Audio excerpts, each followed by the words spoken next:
morning, Tommy. How are you? I'm fabulous. It's the start. This is the first day of the Bears' future. That's it. You've said that before. I know I have. At least 6 times. You said that That's before. true, but this time it's different, Jonathan. Yeah, sure. Did you know we are the official home of the new Chicago Bears? That's what we were pitching yesterday on the show, Silvy and I. The new Chicago Bears. Yeah, because Yes. they're totally doing business differently. Well, the Cap also, because, our Sounders still say the new home of the Chicago Bears. This is year 3 for us. Nobody's listening to me, but my suggestion is we kind of rebrand ourselves as the official home of the new Chicago Bears. Yeah, because Tommy and I had a long phone conversation the other day. Hoodie and I have had this conversation. They're doing business differently. They Tom. are. When I predict 9 wins, and we've had this conversation so much it makes me sick as well, but this is not like stupid, blind optimism. I mean, for the love of everything good and pure, how can you be over-the-top optimistic if you're only projecting them to win one game over 500? But last year, I was guilty of it. I knew the coach was wrong. I knew they didn't have enough protection. I knew they didn't have enough pass rush. But, like I said, I'm a dumbass sometimes, and I predicted that. I said 9 at the beginning, and then I talked myself into 10. It was a bad call. I was a bad analyst, which I find myself being sometimes. But I wonder how many they would have won if they don't screw up the Hail Mary. I know, but I can't play that game, Cap. I mean, Fair. if you tell me that you can't, cinch up your football pants and go back out there and rectify, the tough loss against, the Cardinals. It wasn't just losing to the Cardinals, how you lost. They just kicked you in the teeth on both sides of the line of scrimmage. And then you come home and you just soil yourself against a horrible Patriots team. So, look, this year again, I'm not projecting them to go to the Super Bowl. I think that there are a couple of mantras I have in sports. One is, if you don't care, why should I? And that doesn't pertain to the Bears, but it could be attached to some of the other teams in our fine city here at times. And the other is just simply make it make sense. A lot of what they've done, guys, in the offseason has made a lot of sense. You fortified the interior of that offensive line. You got the best, offensive-minded head coach that was available. You've done some really, I think, smart things. And it's not just Ben Johnson. It's the entire staff. So, look, this isn't optimism. I'm not like, hey, listen to Waddle. He's blindly optimistic. They're going to be above 500. I expect them to win 9 games. I can't demand it because, I have no power. But you know what I'm saying, Jonathan? I expect you to win 9 games. Yes. With all that you've done and all that you've invested, there's no excuse for not winning 9 games. I get that you got a tough schedule. You had the number 1 pick in the draft last year. You had the belle of the ball and the coaching carousel at the end of the day. You spent $70 million fixing the interior of your offensive line. I expect you to win more than you lose. I think it's not even a hard landing next season. I'm not trying to fast forward through this one, Tommy, but just think about all the holes that need to be filled this offseason. Next offseason, I'm sure the conversation would be, well, will you find a veteran wide receiver to go along with Rome and others? Yep. And then what will you do to upgrade the running back room? I think we all realize that you cannot just make all of the wholesale changes in one offseason. Hell, they tried. The Bears. They certainly did. They plugged a lot of holes. But this is why you have room for next year to say, okay, you know what? 9 wins, 10 wins is great. But as soon as we upgrade our running back room, add a wide receiver, maybe add someone on the defensive line, then we can really be ready to go. But but they put all their chips in the middle of the table for the most part. We've never seen so many holes plugged the way the Bears did this offseason. I agree, Jonathan, and they still have holes, as you said. But I think it was imperative for them to do what they did because, look, last year, I won't say it was a completely lost season for the first overall pick, but you're on the clock with your rookie quarterback. I mean, the advantage that teams have with a rookie quarterback because of the salary cap and the slotted salaries is enormous. So you've got to find a way to get him on track and get him comfortable as soon as possible because when he starts playing well, then you're going to have to pay him. So you need to do it now. So, I understood why they traded for Joe Thuney. I understood why they signed Dahlman and made the trade for Jonah Jackson, because they needed to make sure that they gave Caleb every chance possible to get himself playing the way that everyone envisioned him playing sooner rather than later. So you're right. And I think that they're going to use this year to evaluate, what the future holds. Will Cole Kmet be part of the future? Will DJ Moore be part of the future? What will your running back room look like? What will the pass rushing situation look like? So, will the safety can Jaquan Brisker stay healthy? Is he part of your future? How many good years does Kevin Byard have? So there's holes on this team. I'm not going to suggest or there's questions, but you're right. Like they had to. They had to go out there and solidify some things to make sure that they gave this young quarterback a chance to get on track sooner rather than later because, he's your focal point of your entire franchise. In terms of the running back position, I was reading the ESPN roster rankings, and it talked about that being a weak point on the roster. And I know Carm said, Yerk, you're not going to want to hear this, but they said it's the weak part of the roster. And Yerk said, yeah, whatever. You put anybody back there, basically. Not true, but go ahead. I think they're going to pick up a veteran when it is apparent that he is not going to make the roster where he's at because there's a young guy that emerges. They want to cut salary. So I think there will be an addition to the room. Do you think the running back room's an issue?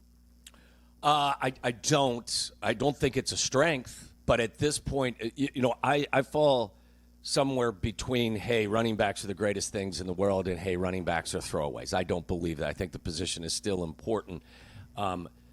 I think because you upgraded your offensive line, guys, I think you're going to be able to live with the group that you have for the time being. I do agree with you, Cap. I do think I've always felt that they will try to upgrade the position with a veteran, whether it's during camp or at the end of camp when guys get released, whatever the case may be.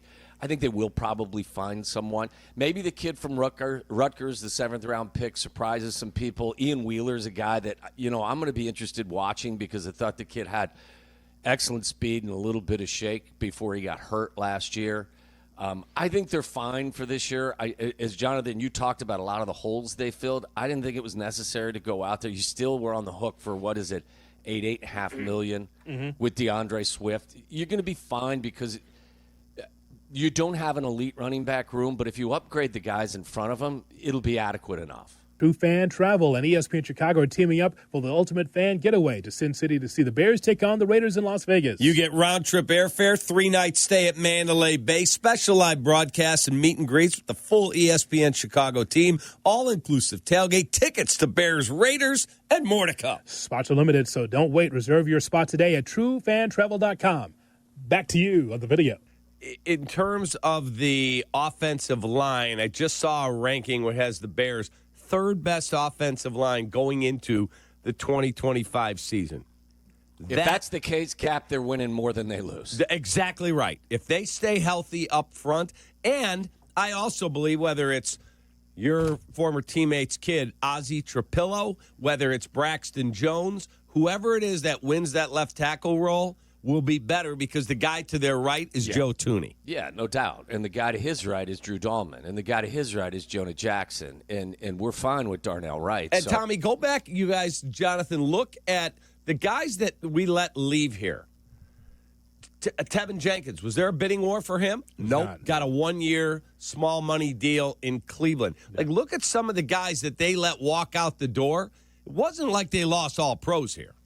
No, I think the top 5 offensive line projection is a little lofty. Again, if they're a top 5 offensive line, guys, they're going to win more than they lose, even if their defense is slightly below average. And I think that there's a good chance that I don't expect them to score 35 points and beat teams 35-31. I expect the defense to carry their fair share as well. I don't think they'll be elite.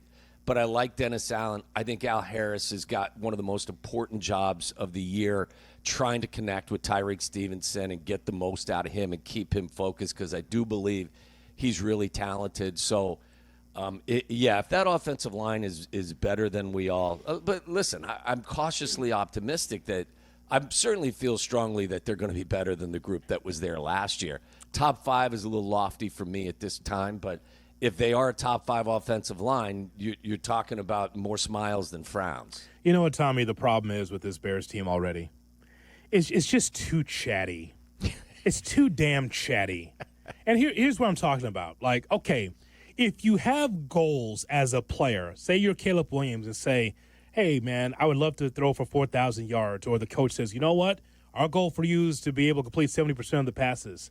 Can I just tell you, put that on the dry erase board. Don't bring it to the Pen and Mike Club. Honest to God, because you know that everyone's going to be watching that every week to see whether or not can Caleb Williams reach that. And if he doesn't reach 70% of his passes or 4,000 yards, he's a failure. I talked to Cap about this last year. Like, Cap says, I want to see him throw 4,000 yards. And so it's like, and my thought was, I just want to see the Bears win. The only number that matters is the win. But it's too chatty, though, already from the neophyte head coach. He's already putting the goals out there. Listen. But how do you answer the question if the question's asked, what standard do you have for Caleb in terms of completion because if percentage? he would have just given you coach speak, we would have said, hey. We'd have gone, oh, great, we got Eberflus back good here. enough. Good enough. Ultimately, it's about the winning. I don't need to know the goals that's internal at Hallis Hall. Okay, so how do you want him to answer the question if you're up there on Friday and you said, Coach, what completion percentage would you look at as successful for Caleb? Where I just want to win games and have everybody play. No. Yes. He said yes. he needs to complete 70% of his balls. Well, Jonathan, Five guys did that. Well, one thing, Tommy, I'm never going to be a leaky faucet at the podium. Okay, No, I'll never be that guy. But close to the vest.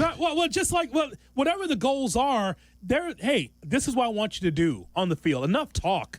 Now you got to be able to prove it on the field. Well, you don't I would have to tell everybody. First of all, to address I love the 70% thing more than I think it's more meaningful. And we've talked about this in the past in the 4,000 yards. You could get 4,300 yards passing and be a 7-10 team because you're constantly trailing.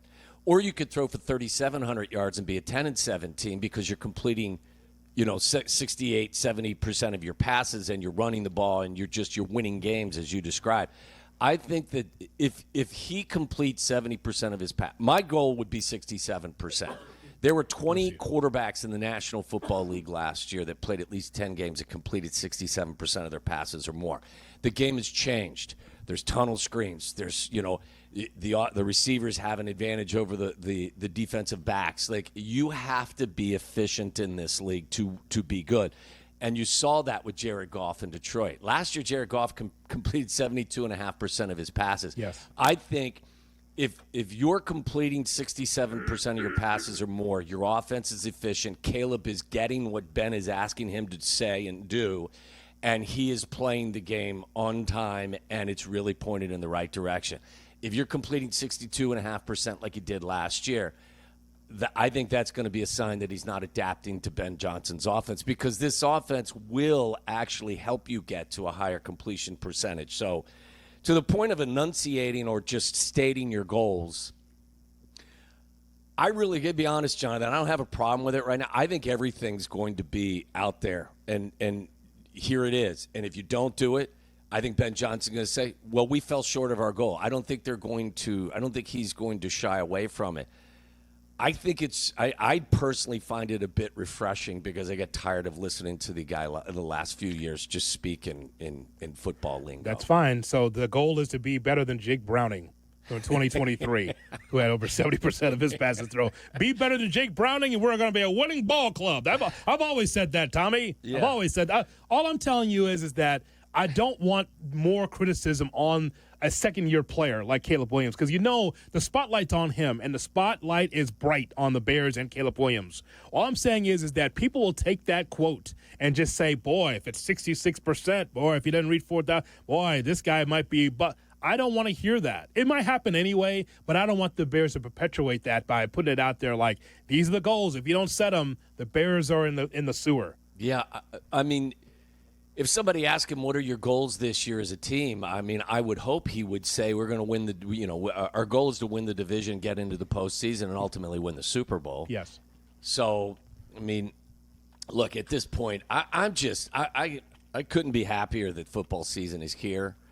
I like the coach. I like what he said. I think that's just, that's a personal thing. I don't mind it. You mind it. At the end of the day, just go win. You know what I'm saying? So, if you're willing, that's the point. This is what I've always said about Caleb as well.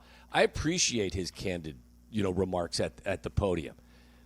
When you talk in that manner, whether it's Ben Johnson or it's Caleb, you've put the bullseye on you. If you're willing to do that and you understand that if you don't meet the high expectations you set for yourself, then you're going to be, open to criticism. If that's the case and you're good with it, then have at it. Then it's all smiles and glory holes. Huh? Okay, Jerry Jones. What's Thank that? you. Boy, is he just, I mean, Well, he steps in it every day.